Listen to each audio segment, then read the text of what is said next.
Hello and welcome to SKB shots. Batting pitch అని పొద్దున మాట్లాడుకున్నాం. ఆ బ్యాటింగ్ పిచ్ ని పూర్తి స్థాయిలో యూటిలైజ్ చేసుకున్నారు ముంబై ఇండియన్స్. ఎస్, చాలా గట్టి గట్టి షాట్లు ఆడేశారు అక్కడ. ఇషాన్ కానీ, రోహిత్ కానీ, సూర్యకుమార్ యాదవ్ బాగా ఆడేశాడు. లాస్ట్ లో తిలక్ అండ్ హార్దిక్ కూడా బాగా ఆడారు. అంతకన్నా ముందు ఫాఫ్, రజత్ పటిదార్, డీకే బాగా ఆడారు. బట్ ఈ మ్యాచ్ లో నిజమైన ఇంపాక్ట్ క్రియేట్ చేసింది మాత్రం ఒక బౌలర్. ఆ బౌలర్ ఎవరు, ఈ మ్యాచ్ లో ఏం జరిగింది? Let's get started.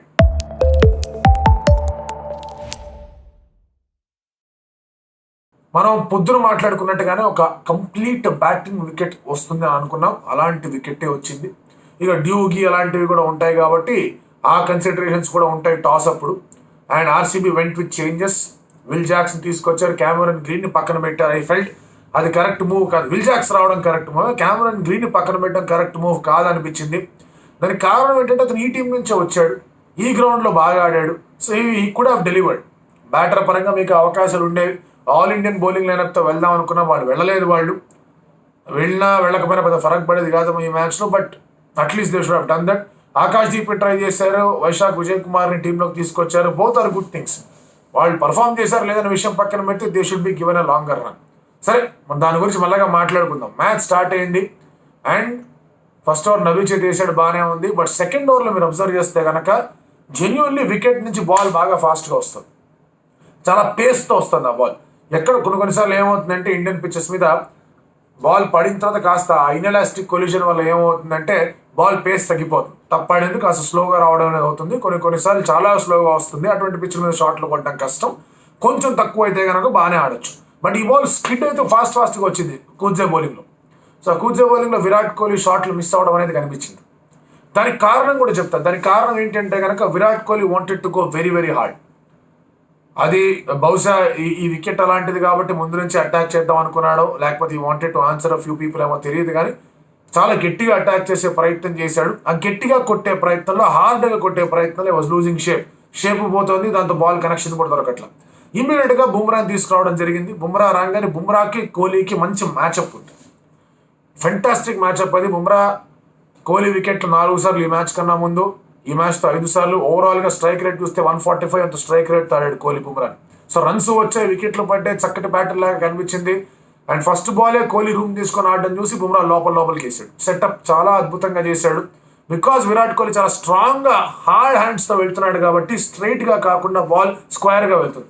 అలాంటి పరిస్థితిలో విరాట్ కోహ్లీ అవుట్ అయ్యే ఛాన్సెస్ ఎక్కువగా ఉంటాయి. మనం ముందు కూడా అటువంటి కొన్ని డిస్మిసల్స్ చూసాం. సో వెల్ సెటప్ డిస్మిసల్ అది. అండ్ కనెక్షన్ జరగలేదు, విరాట్ కోహ్లీ అవుట్ అయిపోయాడు. దాని తర్వాత విల్ జాక్స్ వచ్చాడు. 2 షాట్లు ఆడాడు, అతను అవుట్ అయిపోయాడు. అండ్ దెన్ రజత్ పటిదార్ యాక్చువల్గా అద్భుతమైన రీతిలో, సరే పవర్ ప్లేలో పెద్దగా రన్స్ రాలేకపోయినా లాస్ట్ ఓవర్ ఆఫ్ పవర్ ప్లేలో కాస్త రన్ తెచ్చుకొని మిడిల్ ఓవర్స్లో మాత్రం చాలా బాగా ఆడాడు. ఫ్రమ్ 7 to 10 overs పటిదార్ అద్భుతమైన రీతిలో ఆడాడు. ఫాఫ్ మంచిగా కూడా సహాయ సహకారాలన్నీ అందించాడు. ఆ 7 to 10 overs హార్దిక్ పాండ్యా వేసినప్పుడు, రొమారియో షెపర్డ్ వేసినప్పుడు వీళ్ళని బాగా కొట్టారు. కూజ్ వేసినప్పుడు కూడా కొట్టారు అతన్ని. సరే, అప్పుడు ఏం చేశాడు, వెంటనే got is better bowlers back. So అక్కడ ఏం జరిగింది మీరు అబ్జర్వ్ చేయండి. పటిదార్ అవుట్ అయ్యాడు, కూజే బౌలింగ్లో పటిదార్ అవుట్ అయ్యాడు. బుమ్రా అంతకన్నా ముందు ఒక చక్కటి ఓవర్ వేశాడు. కూజే 2 6లు కొట్టాడు. ఆ షార్ట్ బాల్ మళ్ళీ స్కిడ్ అయింది, ఇక్కడికి వచ్చింది, కొట్టలేకపోయాడు, అవుట్ అయిపోయాడు. ఈ గాట్ శ్రేయాస్ గోపాల్ వాళ్ళ చేంజ్. పీయూష్ చావ్లా ప్లేస్లో శ్రేయాస్ గోపాల్ వచ్చాడు. అండ్ శ్రేయాస్ గోపాల్ రావడానికి కారణం ఒక మ్యాచ్అప్. అతను విరాట్ని అవుట్ చేసిన సందర్భాలు ఉన్నాయి. లెగ్ స్పిన్నర్స్ అగేన్స్ గా మ్యాక్స్వెల్ దొరికిపోతాడు. So they thought okay fine, ఇది ట్రై చేయొచ్చు. పీయూష్ చావ్లా కొంచెం పెద్దవాడు కూడా అవుతున్నాడు, శ్రేయాస్ గోపాల్ని ట్రై చేయొచ్చు అనే ఆలోచనతో వచ్చారు. And that work brilliantly for them.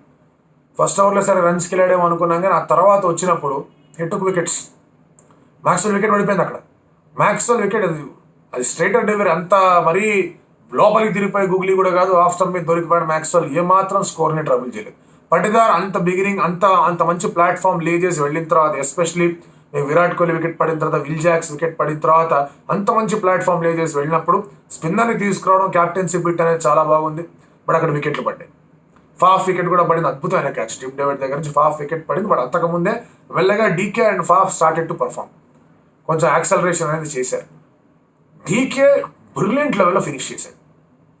ఇక్కడ ఆర్సీబీకి ఈ మ్యాచ్లో ఒక నిజమైన హై పాయింట్ ఏదైనా ఉంది అంటే, సరే కోర్స్ ఫాఫ్ బాగా ఆడడం ఫామ్లోకి వచ్చాడు, పటిదార్ బాగా ఆడాడు ఫామ్లోకి వచ్చాడు. బట్ నిజమైన హై పాయింట్ ఏదన్నా ఉంది అంటే కనుక that is DK's finishing. Akash మధ్వాల్ని టార్గెట్ చేసి మరీ కొట్టాడు. అందులో ప్రతి బాల్ వెనక్కి కొట్టాడు. డీకే గురించి ఒకటి చెప్పాలి. డీకేకి మీరు పేస్ వేస్తే కనుక వాయించి వదిలిపెడతాడు.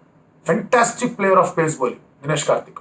మీరు ఫుల్లర్ లెంత్ వేసినా, షార్ట్ లెంత్ వేసినా, ఏ లెంత్ వేసినా కూడా DK is a fantastic player of fast bowling. Slower ones వేసినప్పుడు కాస్త ఇబ్బంది ఉంటుంది, స్పిన్నర్స్ కాస్త ఇబ్బంది ఉంది. But Mumbai Indians slow balls వేయలేదు, ఆకాశ్ మధ్వాల్ స్లో బాల్ వేయలేదు, వాయించి వదిలిపెట్టాడు. 195 దాకా 196 దాకా స్కోర్ వెళ్ళిందంటే డీకే చాలా గట్టిగానే అక్కడ ఫినిష్ చేశారు. బట్ ఈ యొక్క ఇన్నింగ్స్లో మీరు చూడండి, బుమ్రా తీసిన 5 వికెట్లు దే స్టాండ్ అవుట్. ఇది complete batting pitch for him, not even going at 5 runs per over. 5 runs per over కూడా వెళ్లకుండా 5 వికెట్లు తీశాడు. ఇంపార్టెంట్ వికెట్లు అన్ని తీసుకుంటూ వెళ్ళిపోయాడు. సరే, Mahipal Lomror wicket it was going outside the leg stump. అది మరి కొన్ని ఉంటాయి రూల్స్ ప్రకారం, బాల్ ఫుల్లో తగిలిందంటే స్ట్రైట్గా వెళ్ళాలి, అది ఇది మాట్లాడతారు. కానీ it was going with the angle, బయటికి వెళ్ళేది. సంభవం ఇంకా టెక్నాలజీ అంపైర్స్ కాల్ ఉంది, పెద్ద మాట్లాడడానికి ఏం లేదు. అంపైరింగ్ కొంచెం పూర్గానే ఉంది. కొంతమందికి డౌట్ రావచ్చు, ముంబై రివ్యూ అయిపోయినా కూడా ఎందుకు నితిన్ మేనన్ అనేది రెఫర్ చేశాడు అని. అక్కడ ఏం జరిగిందంటే, నితిన్ మేనన్ ముంబై రివ్యూ చేసింది కాబట్టి టీవీ అంపైర్కి వెళ్ళాల. అతను ఏమనుకున్నాడంటే బ్యాట్కి తగిలింది అనుకున్నాడు. బ్యాట్కి తగిలింది ఇది క్యాచా కాదా అనే ఒక ఆలోచనతో థర్డ్ అంపైర్ దగ్గరికి వెళ్ళాడు. సో హీ ఫెల్ట్ అది బ్యాట్కి తగిలిందని. అది రాంగ్ జడ్జ్మెంట్. బ్యాట్కి తగిలిందని అతను అనుకున్నాడు, క్యాచా కాదా అని అతను చూశాడు. అందుకే అతను టీవీ అంపైర్ దగ్గరికి వెళ్ళాడు. అప్పటికే ముంబై దగ్గర రివ్యూస్ అయిపోయినాయి. అయినా కూడా అతని రివ్యూ అనేది అతను ఎంపైర్ రివ్యూగా తీసుకున్నాడు. అది ఎట్లాగో వర్కౌట్ కాల. 4 ఏదో మిస్ అయిందంటారు, 6 ఏదో మిస్ అయిందంటారు. అవన్నీ పక్కన పెట్టండి. DK's no ball was no ball. అది మరి వాళ్ళు ఏదో డైరెక్షన్ మెజర్మెంట్లు ఏవో పెట్టారు, కానీ అది నో బాల్. అది సరే, అదంతా పెద్ద ఫరక్ పడేది కాదు. Eventually in the end of the day వీళ్ళు ఇట్లా కొట్టేసరికి ఇంకో 10 runs ఎక్స్ట్రా వచ్చినా కూడా పెద్ద ఫరక్ పడేది కాదు. మంచి స్కోరే. ఎస్, ఒక 25 runs షాట్. ఈ యొక్క వికెట్ మీద 215, 220 is the score. RCB target చేయాల్సింది. ఆర్సీబీ దీంతో ఇంకేం పని చేశారంటే ఇంపాక్ట్ సబ్ తెచ్చుకున్నారు. ఇంపాక్ట్ సబ్గా మీ దగ్గర 4 బౌలింగ్ ఆప్షన్స్ ఉన్నారు. విల్ జాక్సన్, మ్యాక్స్వెల్ వేయాలని ఇంకొక బౌలర్ని తెచ్చుకోవాలి. కానీ దాని గోయింగ్ ఫర్ అ బ్యాటర్. ఈ 3 runs పెట్టుకుని మీ దగ్గర ఆకాష్ దీప్ ఉన్నాడు, బాగానే బ్యాట్ పని చెప్పగలడు, ఆడగలడు. వైశాఖ్ విజయ్ కుమార్ బాగానే బ్యాట్కి పని చెప్పగలడు, ఆడగలడు. అది కాకుండా అప్పుడు ఇంపాక్ట్ సబ్ ఎందుకు తీసుకున్నారు? అబ్సల్యూట్లీ క్లూలెస్నెస్ ఇది. అండ్ సరే, బౌలింగ్కి వచ్చేసరికి bowlers were short. Ishan Kishan తగులుకున్నాడు. బాల్ స్వింగ్ ఉంది, రీస్టాప్ చేసినప్పుడు కూడా దెర్ వాజ్ స్వింగ్. మ్యాక్స్వెల్ దగ్గర నుంచి ఒక క్యాచ్ అనేది మిస్ అయింది, ఇంకో క్యాచ్ కూడా మిస్ అయింది, చేతికి దగ్గర వెళ్ళిపోయింది, చేతికి ఇంజరీ కూడా అయింది. మ్యాక్స్వెల్కి 2 క్యాచ్ వదిలేశాడు. Both are tough catch. Second catch పట్టుకొని ఉండాల్సింది. బట్ ఇషాన్ కిషన్ చాలా చాలా బాగా ఆడాడు. ఎస్పెషల్లీ ఇషాన్ కిషన్ ఒక షాట్ ఆడాడు బాస్. ఇట్లా కొంచెం పక్కకి జరిగి ఇట్లా కొట్టాడు. అది డైరెక్ట్గా కవర్, స్వీపర్ కవర్ నుంచి 6కి వెళ్ళింది. ఆ షాట్ అనేది షాట్ ఆఫ్ ద మ్యాచ్. నాకు ఏదైనా మంచి షాట్లు వచ్చాయి. స్కై చాలా మంచి షాట్ కొట్టాడు. ఇన్ఫాక్ట్ హార్దిక్ లాస్ట్ విన్నింగ్ 6 కూడా చాలా బాగుంటుంది. బట్ ఇషాన్ కిషన్ ఆ షాట్ ఏదైతే కొట్టాడు స్వీపర్ కవర్ నుంచి 6గా, అది మాత్రం the best shot of the match. మీరు ఇషాన్ కిషన్కి ప్యాడ్ల మీదకి వేసిన, ఇషాన్ కిషన్కి హిప్ ఈ లెంత్ బాల్ వేసిన, లాగి పెట్టి పీకుతాడు. బాల్ అక్కడ వాంఖేడే నుంచి మెరిన్ డ్రైవ్లో పడిపోద్ది.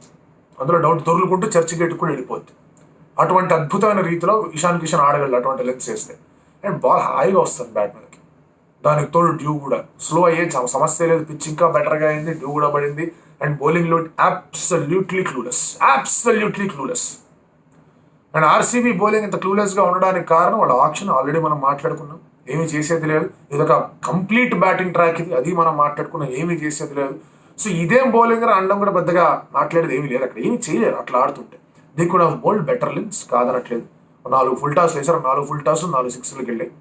బెటర్గా లెంత్ బాల్ వేసుంటే బాగుండేది, ఒక ఫీల్డ్ పెట్టుకొని వేసుంటే బాగుండేది. ఇప్పుడు మీ దగ్గర బౌలింగ్ రిసోర్సెస్ లేనప్పుడు దానికి తగ్గట్టుగా ప్లాన్ చేసుకోవాలి. ఆ ప్లానింగ్ అనేది ఆర్సీబీలో లోపించింది. బ్యాటింగ్ పరంగా కూడా 25 runs షార్ట్. ఎలాగో బౌలింగ్లో ఒక బౌలర్ షార్ట్ అయిపోయారు ఇంపాక్ట్ సబ్ తీసుకొని. సో ఖచ్చితంగా ఒక 40 runs షార్ట్ ఉన్నారు.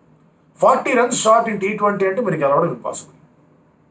అండ్ దానితో అలా ఆడోది పెట్టారు. స్వింగ్ కోసం ప్రయత్నిస్తే ఓవర్ పిచ్ బాల్ పడింది, దాన్ని కొట్టాడు.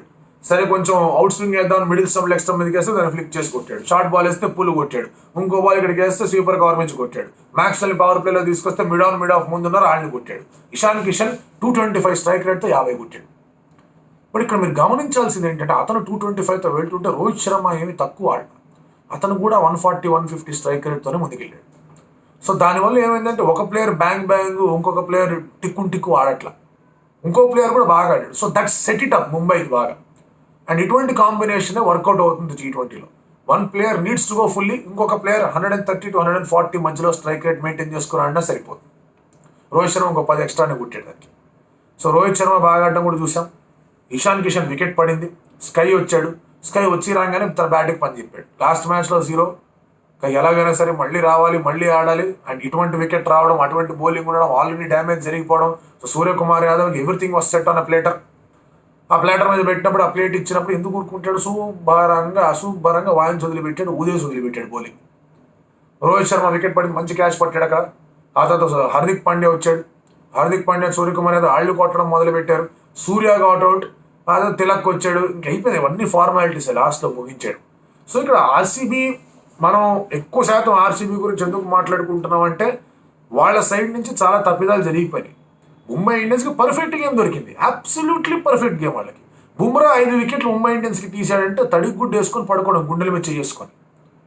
నేను ఎప్పుడూ చెప్తుంటా, ఎటువంటి సిచ్యువేషన్ ఉన్నా, ఎటువంటి ఫార్మాట్ ఉన్నా, మీకు వికెట్ కావాలన్నా, మీ బ్యాట్స్మెన్ని కంట్రోల్ చేయాలన్నా, ప్రెషర్ బిల్డ్ చేయాలన్నా, there is only one bowler ఇండియాకి, జస్ప్రీత్ బుమ్రా. అటు టెస్ట్ మ్యాచ్లో కానివ్వండి, వన్డేలో కానివ్వండి, T20లో కానివ్వండి, IPLలో కానివ్వండి, ఎక్కడ పడితే అక్కడ కానివ్వండి, ఫస్ట్ ఓవరా, మిడిల్ ఓవర్సా, డెత్ ఓవర్సా, ఎక్కడైనా సరే వికెట్ తీయాలన్నా, కంటైన్ చేయాలన్నా, ప్రెషర్ పెట్టాలన్నా, మ్యాచ్ గెలవాలి అంటే గనక సంధించే అస్త్రం బుమ్రా. బూమ్ బూమ్ తాగితే ఏమవుద్దో నాకు తెలియదు, కానీ బుమ్రా బౌలింగ్ వేస్తే మాత్రం బూమ్ బూమ్ అని తిరుగుద్ది బ్యాటర్స్, అందులో డౌటే లేదు. సో అందుకే batting became very easy after Ishan Kishan took them apart. Ishan Kishan అలా కొట్టిన తర్వాత పవర్ ప్లేలోనే అంతటి భయంకరమైన స్టార్ట్ వచ్చిన తర్వాత దాన్ని యాక్సలరేట్ చేయడానికి సూర్య వచ్చి ఫస్ట్ బాల్ నుంచి కొట్టిన తర్వాత ఏం చేస్తారు? సో ఆర్సీబీకి వదిలేశారు, అయిపోయింది మ్యాచ్ అనేది వదిలేశారు. వాళ్ళ బాడీ లాంగ్వేజ్ 10 ఓవర్ల తర్వాత పూర్తిగా దిగిపోయింది. 10 ఓవర్స్ తర్వాత వాళ్ళు ఆల్రెడీ 111 ఎంతో కొట్టారు, ఇక అప్పటికే అయిపోయింది, వదిలేశారు. It's gone, done, dusted. కాదు, కొన్ని మంచి మంచి విషయాలు జరిగాయి ఇవాళ ఈ మ్యాచ్లో, దాని గురించి మనం మాట్లాడుకోవాలి. ఒకటి ఏంటి అంటే కనుక హార్దిక్ పాండ్యా వచ్చినప్పుడు క్రౌడ్ వర్ మూయింగ్. రోహిత్ శర్మ వచ్చి ఇండియన్ ప్లేయర్ అని మాత్రం గుర్తుపెట్టుకోండి అయ్యా అని చెప్పాడు. ఇటువంటి జెస్చర్స్ చాలా చాలా లిఫ్ట్ చేస్తాయి. అది అతను ఏదైనా స్టంట్ వేసాడా, PR గేమ్, ఇవన్నీ దానికి తగ్గట్టుగా ఆర్గ్యుమెంట్స్ రెడీగా ఉంటాయి, కానీ but it is an important gesture. మీరు బ్రెయిన్ లారా ఒక విషయం చెప్పాడు. ఎప్పుడైతే కర్ట్నీ వాల్ష్ దగ్గర నుంచి క్యాప్టెన్సీ తీసుకొని బ్రెయిన్ లారాకి ఇచ్చారో, వెస్టిండీస్ గ్రౌండ్లో ఆడుతున్నప్పుడు, అది కర్ట్నీ వాల్ష్ హోమ్ గ్రౌండ్, అక్కడ ఆడుతున్నప్పుడు అందరూ అరవడం మొదలు పెడితే కర్ట్నీ వాల్ష్ వచ్చి బ్రెయిన్ లారా మీద చేసుకొని నడిపించుకుంటూ తీసుకెళ్ళాడు. అంత క్రౌడ్ బూ చేయడం ఆపేశారు. సో అలాగే ఒక ఇండియన్ ఐకాన్, అరే ఇండియా ప్లేయర్ అనే విషయం గుర్తుపెట్టుకోండి, అతను తప్పే ఉంది అని ఒక చిన్న ఇండికేషన్ ఇచ్చేసరికి హార్దిక్ అని చప్పట్లు కూడా కొట్టడం మొదలుపెట్టారు. So that is a good gesture. అది ఈ విధంగా చూసుకుంటే కనుక Hardik Pandya as a player is going through a lot, is gained a lot, కాదనట్లా, అందులో ఎటువంటి ఇది లేదు. బాగానే సంపాదించుకున్నాడు, బాగానే పొజిషన్ కూడా వచ్చింది. బట్ ఇది కొన్నిసార్లు ట్రబుల్ చేయొచ్చు, అది ట్రబుల్ కాకుండా ఆగింది, అదొకటి చూసాం. Rohit Sharma's involvement in the game చూసాం, చాలా అద్భుతమైన రీతిలో ఇన్వాల్వ్ అవుతూ వచ్చాడు. దినేష్ కార్తిక్ దగ్గరికి వెళ్ళి, ఇది కూడా ఒక బ్రిలియంట్ మూమెంట్. దినేష్ కార్తిక్ దగ్గరికి వెళ్ళి ఇది వరల్డ్ కప్ ఇయర్ DK అని చెప్తున్నాడు, ఇషాన్ కిషన్ పక్కన పెట్టుకొని. ఇషాన్ కిషన్ ఎదుర్కొండా ఉన్నాడు, ఇషాన్ కిషన్ పట్టుకొని DK ఇది వరల్డ్ కప్ ఇయర్ నువ్వు ఆడాలన్నాడు. DK ఆడితే ఇషాన్ కిషన్ అమ్మో DK ఆడితే నేను ఎందుకు ఆడని చెప్పి తను కూడా ఆడాడు. తన ఆఫ్ సైడ్ మీద షాట్ కొట్టినప్పుడు రోహిత్ శర్మ ఎక్స్ప్రెషన్ చూడాలి, ఏమన్నా కొట్టా చాలా చాబూక్ షాట్ అన్నాడు. అది మహారాష్ట్ర ముంబై క్రికెట్ లాంగ్వేజ్, అది చాబూక్ అనేది. సో ఇటువంటివి కొన్ని కనిపించాయి. అండ్ అలాగే ఆకాశ్దీప్ బౌలింగ్లో కొంచెం ప్రామిస్ కనిపించింది, రన్స్కి వెళ్ళాడు బట్ ప్రామిస్ కనిపించింది. వైశాఖ్ బౌలింగ్లో కాస్త ప్రామిస్ కనిపించింది, బట్ అగైన్ వాళ్ళ లెంగ్స్ని, వాళ్ళ ఫీల్డ్ని సరిగ్గా పెట్టుకొని బౌలింగ్ చేయాలి. వాళ్ళు డిఫెండ్ చేయడం కష్టమే, వాళ్ళు ఇటువంటి ట్రాక్ మీద ఆడడం కష్టమే. ముంబై బౌలర్స్ కొంచెం రన్స్కి వెళ్ళాడు, మధ్వాల్ చాలా రన్స్కి వెళ్ళాడు, అందరూ రన్స్కి వెళ్ళారు కాదనట్లా. బట్ ఇక్కడ ఏమవుతుందంటే ఒక ప్లాన్ ప్రకారం ఆర్సీబీ బౌలింగ్ చేసుకుని కొంచెం డీప్గా గేమ్ని స్ట్రెచ్ చేసేవాడు. Siraj massive disappointment. ఆ వరల్డ్ కప్ డోర్ అనేది సిరాజ్ వైపు మూసేయబడుతుంది. ఇట్లా ఆడితే ఎట్లా, ఏంది గోలా. షమీ లేడు, బుమ్రా మంచి ఫామ్లో ఉన్నాడు, ఇంకొక బౌలర్ కావాలి, ప్రత్యామ్నాయాలు వెతుక్కుంటున్నారు కాదనట్లు. బట్ సిరాజ్ ఇలా పర్ఫామ్ చేయడం అనేది ఎవరికన్నా కూడా ఏంటబ్బా ఇది అనిపిస్తుంది. బట్ ఓవరాల్గా మనం మాట్లాడుకుంటే Indian T20 point of view నుంచి చూస్తే కనుక సూర్యకుమార్ యాదవ్ అట్లా ఆడటం సూపర్గా వర్కౌట్ అయింది.